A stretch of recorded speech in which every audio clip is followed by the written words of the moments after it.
एकादशोऽध्याय विश्वरूपदर्शनम्। अर्जुन उवाच तदन्ते कहिले अर्जुन हे सखा कह एबे पुण अध्यात्मगुप्त कथा मान मते जा कहिले आपण तोर बचने मोह मोर दूर होइला दामोदर आहे कमल पत्र नेत्र होइला एबे मो प्रतीत तुम्भर ठारू भूत गण लभन्ति जनम मरण अव्यक्त माहात्म्य तो पुणी भल रूपरे मुहि जानी हे नरोत्तम परमेश तुम्भ विषୟରେ विशेष ଯାହା ତ କରିଲ ବର୍ଣ୍ଣନ ସନ୍ଦେହ ତହିଁ ନୁହେଁ ମନ ସେହି ଈଶ୍ୱର ରୂପ ତୋର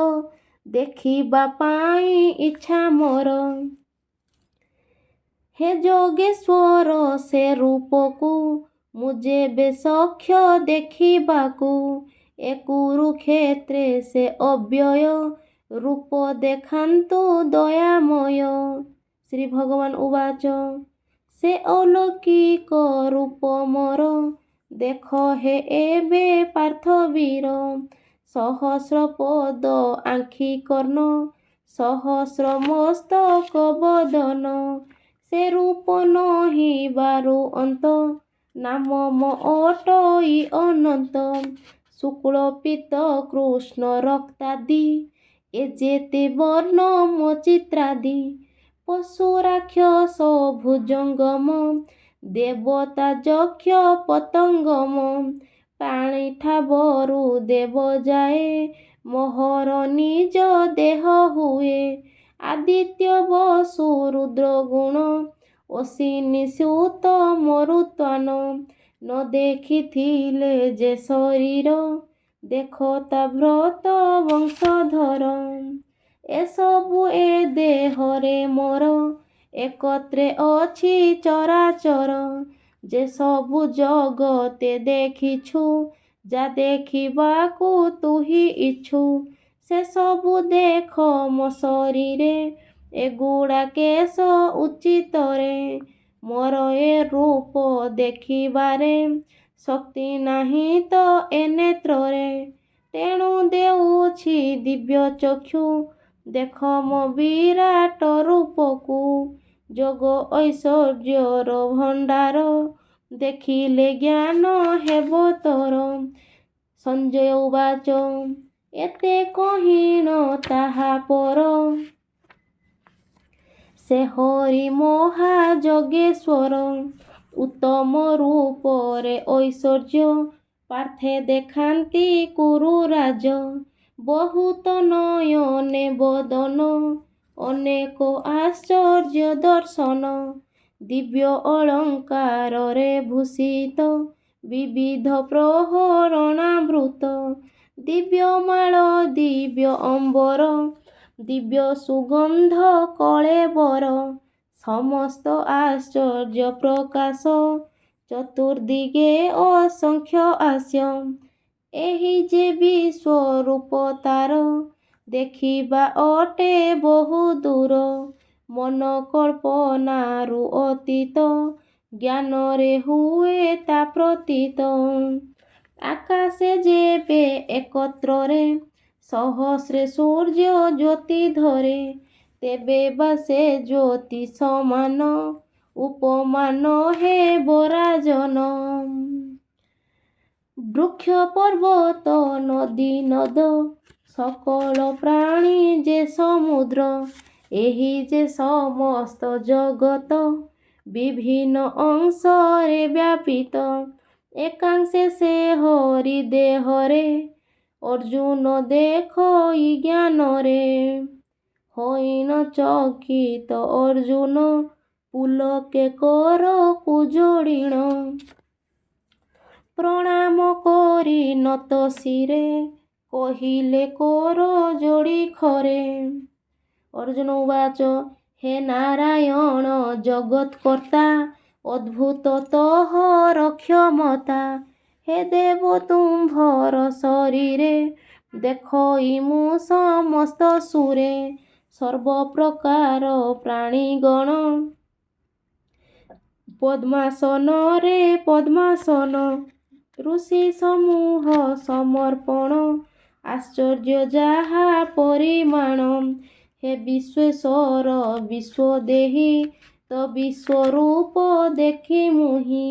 ଶରୀର ତୋହର ଦେଖଇ ଅସଂଖ୍ୟ ବାହୁ ତୋର ହୋଇ ଅସଂଖ୍ୟ ଉଦର ନୟନ ପୁଣିତ ଅସଂଖ୍ୟ ବଦନ ଅସୀମ ଆଦି ଅନ୍ତ ନାହିଁ ମୁହିଁ ତାହା ଖୋଜିଣ ନ ପାଇ ମୁକୁଟ ଗଦା ଚକ୍ର କର ଅତ୍ୟନ୍ତ ତେଜ ତ ଶରୀର ଅନଳର ବିପରି ତୁହି ସମସ୍ତ ଦୀପ୍ତି ତୋର ତହିଁ ଯେବେ ଦୁର୍ଦର୍ଶନୀୟ ତୁହି ତେବେ ମୁଁ ସର୍ବତ୍ର ଦେଖଇ ହେ ହରି ତୁହି ପରଂ ବ୍ରହ୍ମ ଜ୍ଞାତବ୍ୟ ତୁ କରୁଣାଧମ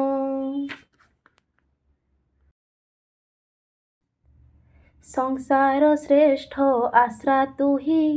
ପୁରୁଷ ଶ୍ରେଷ୍ଠ ତୋର ଦେହି ମୁଁ ଭାବେ ସର୍ବଦା ତୁ ସ୍ଥାୟୀ ଧର୍ମ ପାଳନ ତତେ କହି ତ ଆଦ୍ୟ ମଧ୍ୟ ଅନ୍ତ ନାହିଁ ଅସୀମ ପ୍ରଭାଶାଳୀ ତୁହି ତ ମୁଖ ଅସଂଖ୍ୟ ଅଟଇ ଚନ୍ଦ୍ର ସୂର୍ଯ୍ୟ ତ ନେତ୍ର ଦୁଇ ଜ୍ୱଳନ୍ତ ଅନଳ ସମାନ ତ ମୁଖ ଜ୍ୟୋତି ଦୀପ୍ତିମାନ ତ ନିଜ ତେଜ ବଳେ ବିଶ୍ୱ ଦେଖୁଛି ଦହୁଛି ସମସ୍ତ ଏ ଦେବ ଭୂମି ସ୍ୱର୍ଗ ବେନି ପାତାଳକୁ ଯେ ସଙ୍ଗେ ଘେନି ଏହି ସମସ୍ତ ଠାରେ ତୁହି ବିଶ୍ୱରୂପରେ ଥାଉ ରହି ତୋହର ଏ ଉତ୍ତମ ରୂପ ଦେଖିଣ ତ୍ରିଦଶ ବିମୁଖ ଦେବମାନେ ଭୟ କାତର ଶରଣ ଯାନ୍ତି ତପୟର ପୁଣି ବା କେହି କର ଯୋଡ଼ି ସେବା କରନ୍ତି ପାଦେ ପଡ଼ି ମହର୍ଷି ସିଦ୍ଧ ଗଣେ ପୁଣି ମୁଖରେ ସ୍ୱସ୍ତି ସ୍ୱସ୍ତି ଭଣି ସେ ସର୍ବେ ସ୍ତୁତି ବଚନରେ ତସ୍ତବ ଗାନ୍ତି ମୁଖରେ ରୁଦ୍ର ଆଦିତ୍ୟ ବସୁ ସାଧ୍ୟ ବିଶ୍ୱେ ଦେବାଗ୍ନି ସୁର ମଧ୍ୟ ବସୁଦେବ ରୁଦ୍ର ଆଦିତ୍ୟ ସାଧ୍ୟ ଦେବ ଯେ ବିଶ୍ୱନାଥ ଯୁଗଳ ଅସିନି କୁମାର ମରୁତ ଆବର ସକଳ ପିତୃ ସର୍ବ ଯେ ଉଷ୍ଣ ଭୋଜି ଅସୁର ଗନ୍ଧର୍ବ ସିଦ୍ଧାଦି ଯକ୍ଷ ଗନ୍ଧର୍ବ ସୁର ଗଣ ଆଶ୍ଚର୍ଯ୍ୟ କରନ୍ତି ଦର୍ଶନ ଏ ମହାବାହୁ ବିଶ୍ୱମ୍ଭର ଅସଂଖ୍ୟ ମୁଖ ଅଟେ ତାର ଅସଂଖ୍ୟ ଚକ୍ଷୁ ଦୀପ୍ତିମନ୍ତ କର ଚରଣ ତ ବହୁତ ଅସଂଖ୍ୟ ଦନ୍ତ ତୀକ୍ଷ୍ଣ ତୋର ଦେହ ତ ଅତି ଭୟଙ୍କର ଦେଖି ସମସ୍ତେ ଭୀତତ୍ରସ୍ତ ମୁଁ ମଧ୍ୟ ଭୟରେ ଆସକ୍ତ ଭୟ ବିହ୍ୱଳ ମୁହୁ ହୋଇ ତୋର ଅଦ୍ଭୁତ ରୂପ ଚାହିଁ ଆକାଶେ ଲାଗିଛି ତ ଦେହ ଅନେକ ବର୍ଣ୍ଣ ଦୀପ୍ତିମୟ ବ୍ୟାପିତ ତେଜସ୍ୱୀ ବଦନ ବହୁ ଦମ୍ଭ ତ ଅପଘନ ବିଶାଳ ନୟନ ତ ଦେଖି ଭୟେ ଧୈର୍ଯ୍ୟ ନ ପାରେ ରଖି କରାଳ ଦନ୍ତ ଯୁକ୍ତ ମୁଖ ପ୍ରଳୟାନଳ ସମକକ୍ଷ ଅସଂଖ୍ୟ ଚନ୍ଦ୍ର ସୂର୍ଯ୍ୟ ଚାହିଁ ଦିଗ ମୁଁ ବାରି ନ ପାରଇ ଭାବିଥିଲି ତ ବିଶ୍ୱରୂପ ଦେଖି ଖଣ୍ଡିବି ମୋର ପାପ ଯାହା ଦେଖିଣ ମତି ଛନ୍ନ ହୁଅ ତୁ ବେଗେ ଶାନ୍ତ ମନ ଧୃତରାଷ୍ଟ୍ରଙ୍କ ପୁତ୍ର ଗଣ ସର୍ବନୃପତି ସହିତେଣ ଭୀଷ୍ମ ଦ୍ରୋଣ କର୍ଣ୍ଣାଦି ପୁଣ ଯେତେକ ମହାଯୋଦ୍ଧା ଗଣ ସମସ୍ତ ଦେଖେ ତା ଦେହରେ ପଶନ୍ତି ସର୍ବେ ଏକତ୍ରରେ ଯେହ୍ନେ ଜଳିତ ହୁତାସନ ତେହ୍ନେ ଦିଶୋଇ ବଦନ ସମସ୍ତ ଦିଗବାସୀ ଯେତେ ପଶନ୍ତି ସେ ମୁଖେ ନିଶ୍ଚିନ୍ତେ ତ ରକ୍ତଯୁକ୍ତ ଓଷ୍ଠାଧାର ଲେହନ କରୁ ବାରମ୍ବାର ପୁଣି ତ ଦୀପ୍ତ ତେଜ ରାଶି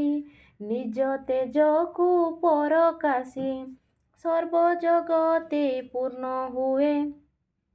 ନାନାଦି ସନ୍ତାପକୁ ଦିଏ ଏ ଯେ ପ୍ରକାଣ୍ଡ ରୂପ ତୋର କିଏ ତୁ କହ ଦାମୋଦର ଜାଣି ନ ପାରେ ତୋର ଦେହ ମୋତେ ତୁ ଦୟା ବହି କହ ତ ପାଦେ କରେ ନମସ୍କାର ପ୍ରସନ୍ନ ହୁଅ ମୋ ଉପର ଯେପରି ତୁ ସର୍ବକାରଣ ଜାଣିବି ଏହି ନିବେଦନ ଯେଣୁ ତୁ ଚେଷ୍ଟାର ଅତୀତ ସଦୟେ କୁହ ଏହି ତତ୍ତ୍ୱ ଶ୍ରୀ ଭଗବାନ ଉବାଚ ମୁହଁ ଯେ କାଳ ରୂପ ଧରେ ଲୋକମାନଙ୍କୁ କ୍ଷୟ କରେ ପ୍ରକୃତି ମୋହର ଏସନ ନାସେ ପୃଥିବୀ ସ୍ଥିତ ଜନ ଭୀଷ୍ମ ଦ୍ରୋଣାଦି ଯୋଦ୍ଧା ଯେତେ ମରିବେ ଏମାନେ ନିଶ୍ଚିତେ ତୋର ନାସିବା ପାପ ହେବ ଏ ଭାବ ମନରେ ନ ଭାବ ଏଣୁ ତୁ ବେଗେ ଉଠ ପାର୍ଥ ବିନାଶ ଏ ଯୋଦ୍ଧା ସମସ୍ତ ଏହାଙ୍କୁ ନାସି ଯଶ ରଖ ଭୋଗ ନିର୍ବିଘ୍ନେ ରାଜ୍ୟ ସୁଖ ପୂର୍ବୁ ନାସିଛି ୟାଙ୍କୁ ମୁହିଁ ନିମିତ୍ତ ମାତ୍ର ହୁଅ ତୁହି ଧାନୁକି ଶ୍ରେଷ୍ଠ ଦ୍ରୋଣ ବୀର ଇଚ୍ଛା ମୃତ୍ୟୁ ଗଙ୍ଗାକୁ ମୋର ଭୂରି ଶ୍ରବାଦି ତେଜିୟାନ ଏହାଙ୍କୁ ଭୟ ତୁ ନ ଘେନ ଏ ଯେତେ ଭଗାରି ତୋର ଆଗୁ ମୁଁ କରିଛି ସଂହାର ମନୁ ତୁ ଚିନ୍ତା ଛାଡ଼ି ଦେଇ ଯୁଦ୍ଧକୁ ଉଠ ବେଗ ହୋଇ ସମସ୍ତ ମତେ ଅର୍ପି ଦିଅ ଯୁଦ୍ଧରେ ଜୟୀ ତୁହି ହୁଅ ସଞ୍ଜୟ ଉବାଚ ଶୁଣିନ କୃଷ୍ଣଙ୍କ ବଚନ ଭୟରେ କମ୍ପିତ ଅର୍ଜୁନ କରକୁ ଅଞ୍ଜଳି କରିଣ ମନ ମଧ୍ୟରେ ସେ ଡରିଣ ମସ୍ତକ କରି ଅବନତ ପାଦ ପଦ୍ମରେ ଦେଇଚିତ କୃଷ୍ଣେ କରିଣ ନମସ୍କାର କହେ ଅର୍ଜୁନ ପୁନର୍ବାର ଅର୍ଜୁନ ଉବାଚ ତଦନ୍ତ କହିଲେ ଅର୍ଜୁନ ଏହି ଜଗତେ ଯେତେ ଜନ ତୁମର ମହିମା କୀର୍ତ୍ତନ କରିଣ ସୁଖେ ନିୟନ୍ତି ଦିନ ରାକ୍ଷସେ ଭୟେ ପଳାବନ୍ତି ସିଧେ ଦଣ୍ଡବତ କରନ୍ତି ମହାତ୍ମା ଏକ ମାତ୍ର ତୁହି ତ ଦେଶ କାଳ ପାତ୍ର ନାହିଁ ବ୍ୟକ୍ତ ଅବ୍ୟକ୍ତ ଅଟୁ ତୁହି ଜଗତ କାରଣ ତୁ ହୋଇ ପ୍ରକୃତି ରୂପ ଗୁଣଧର ଜୀବ ତୁ ପ୍ରତ୍ୟେକ ଘଟର ନଥିବାରୁ ତ ରୂପରେଖ ଅସତ୍ ବଲାଉ ପଦ୍ମମୁଖ ଅଛୁ ତୁ ବୋଲି ଅଟୁ ସତ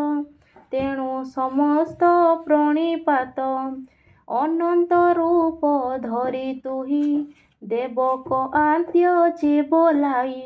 ପୁଣି ତୁ ପୁରୁଷ ପୁରାଣ ଆବର ଜଗତ ବିଧାନ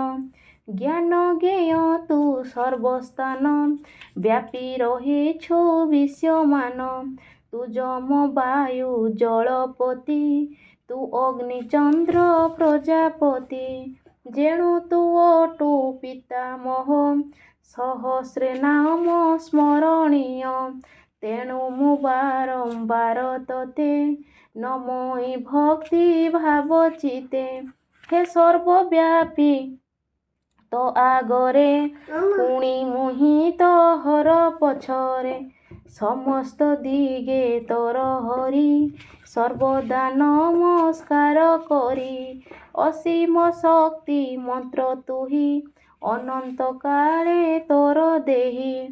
ସମସ୍ତ ଜଗତେ ତୁ ପୂର୍ଣ୍ଣ ସ୍ୱରୂପୀ ତୁହି ପୂର୍ଣ୍ଣ ମୁଁ ତୁମ୍ଭ ମହିମା ନ ଜାଣି ସଖା ସ୍ୱରୂପ ତତେ ମଣି ହେ କୃଷ୍ଣ ସଖା ଯଦୁପତି ଏପରି ଯେତେକ ଭକତି ଭ୍ରମବଶରେ ବନ୍ଧୁପଣେ କହିଛି ଯା ସବୁ ବଚନେ ଶୟନେ ଭଜନେ ବିହାରେ ଖେଳ ଆଦି ପରିହାସରେ ଯେ କଟୁ ଭାଷା ଅଛି କହି ତେଣୁ ମୁଁ କ୍ଷମା ମାଗୁଛଇଁ। ଏ ଯେତେ ସ୍ଥାବର ଜଙ୍ଗମ ଏହାଙ୍କ ପିତା ତୁମହନ ଗୁରୁଙ୍କ ଗୁରୁ ଯେ ଆପଣ ତିନି ଲୋକେ ନାହିଁ ତ ସମ ଦ୍ୱିତୀୟତଃ ସମାନରେ ଉତ୍କୃଷ୍ଟ ନ ଦେଖେ ସଂସାରେ ସେଥି ନିମିତ୍ତ ଭୂମି ପଡ଼ି ବନ୍ଦନା କରେ କର ଯୋଡ଼ି ଯେପରି ପୁତ୍ର ଦଶ ପିତ ସଖା ଦଶ ସଖା ଯେମନ୍ତ ଯେପରି ପତି ପତ୍ନୀ ଦୋଷ କ୍ଷମା କରି ନ ବହେ ରୋଷ ସେପରି ହେ ଦେବ ମୋହର କଲା ପରାଧ କ୍ଷମା କର ଜଗନ୍ନିବାସ ମୋ ତୁମ୍ଭର ଅସୀମ ବିରାଟ ଶରୀର ଦେଖିଣ ହେଲି ତୋଷ ସତ ମାତ୍ର ଉଭୟେ ମୋ କମ୍ପେ ରାତ୍ର ପୂର୍ବେ ତ ଚତୁର୍ଭୁଜ ଦେହ ଗଦା କିରୀଟି ଚକ୍ର ସହ ଯାହା ଦେଖୁଛି ଇଚ୍ଛା ତାହା ହେ ମହାବାହୁ ହୁଅ ତାହା। ଶ୍ରୀ ଭଗବାନ ବାଚ ଆହେ ଅର୍ଜୁନ ଶୁଣ ତୁହି ପ୍ରସନ୍ନ ହୋଇ ତତେ ମୁହିଁ ଏହି ଅସୀମ ତେଜିୟାନ ବିଶ୍ୱ ବସୁ କଲୁ ଦର୍ଶନ ଏ ଜଗ ମାୟାରୁ ଉଦିତ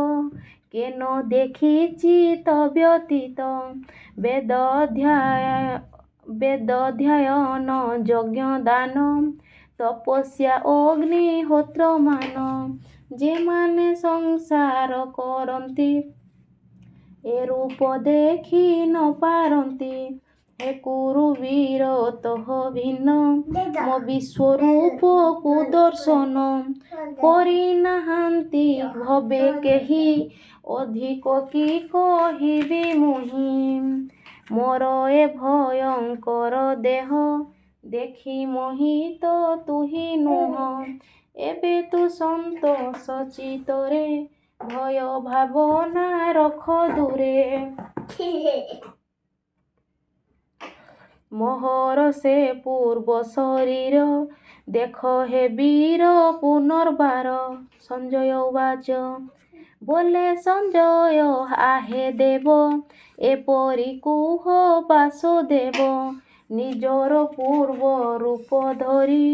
ଅର୍ଜୁନ ଦେଖାଇଲେ ହରି ପ୍ରଶାନ୍ତ ରୂପକୁ ଧଇଲେ ଅର୍ଜୁନ ଭୟକୁ ନାସିଲେ କରିଲେ ସାନ୍ତ୍ୱନା ପ୍ରଦାନ ଦୟା ସାଗର ଭଗବାନ ଅର୍ଜୁନ ଉବାଚ ହେ ଜନାର୍ଦ୍ଦନ ମୁଁ ତୁମ୍ଭର ମନୁଷ୍ୟ ରୂପ ମନୋହର ଦେଖିଣ ମନ ହେଲା ସ୍ଥିର ଘୁଞ୍ଚିଲା ଭୟ ହୃଦୟର ଶ୍ରୀ ଭଗବାନ ଉବାଚ ମୋର ଏ ବିରାଟ ଶରୀର ଯାହା ଦେଖିଲୁ ପାର୍ଥିବୀର ଦେବତା ନିତ୍ୟ ଦର୍ଶନେ କରନ୍ତି ଇଚ୍ଛା ସଦା ମନେ ସହଜେ ନୁହୋଇ ଦର୍ଶନ ତୁ ଭକ୍ତ ହେତୁ ଦର୍ଶନ ତପସ୍ୟା ଦାନ ବେଦ ପାଠ ଯଜ୍ଞାଦି କରି ବ୍ରତ ନିଷ୍ଠ ଏଥିରେ ଏ ରୂପ ଦର୍ଶନ ସମର୍ଥ ନୁହେଁ କେହି ଜନ ମାତ୍ର ତ ଦୃଢ଼ ଭକ୍ତି ବଳେ ଏ ରୂପ ଦେଖାଇଲି ହେଳେ। ଆହେ ଅର୍ଜୁନ ବୀର ଶୁଣ ମୋର ବଚନ ମନେ ଘେନ। ମୋ ପାଦେ ଚିତ ଦୃଢ଼େ ଦେଇ ଯେ ମୋତେ ଏକାନ୍ତ ଭଜଇ। ଏକାନ୍ତ ଭକ୍ତି ଯୁକ୍ତ ପ୍ରାଣୀ ସହଜେ ପାରେ ମୋତେ ଜାଣି। ମୋର ସ୍ୱରୂପ ତତ୍ତ୍ୱମାନ ଜାଣେ ଦେଖଇ ସେହି ଜନ। ତେଣୁ ସେ ମୋହର ଶରୀରେ ଲୀନ ହୁଅଇ ସହଜରେ। ମୋ ଲାଭ ପାଇଁ ଯେଉଁ ନର କର୍ମ କରଇ ନିରନ୍ତର। ଯା ମନ ଆସକ୍ତ ମୋଠାରେ ସେ ଭକ୍ତ ହୁଅଇ ମୋଠାରେ। ଯେ ସର୍ବ ସଂସର୍ଗ ତେଜଇ ସେ ପ୍ରାଣୀ ମଙ୍ଗଳ ବାଞ୍ଛଇ। ଯାହାର ଶତ୍ରୁ ଭାବ ନାହିଁ ସେ ନର ନିଶ୍ଚେ ମୋତେ ପାଇ। କର୍ମ ଜ୍ଞାନ ସାଧନ ଯୁଗ ଏଠାରୁ ଭକ୍ତି ଶ୍ରେଷ୍ଠ ଯୋଗ। ସୁଜନେ ଦୋଷ ମନ ଧର କହଇ ବାସୁଦେବ ଛାର। ଇତି ଶ୍ରୀମହାଭାରତେ ସପ୍ତସାହସ୍ର୍ୟାଂ ସଂହିତାୟାଂ ବୈୟାସିକ୍ୟାଂ ଭୀଷ୍ମପର୍ବଣି ଶ୍ରୀମଦ୍ଭଗବଦ୍ଗୀତାसूपनिषत्सु ब्रह्मविद्यायां योगशास्त्रे श्रीकृष्ण अर्जुन संवादे विश्वरूप दर्शन नामक एकादश अध्याय।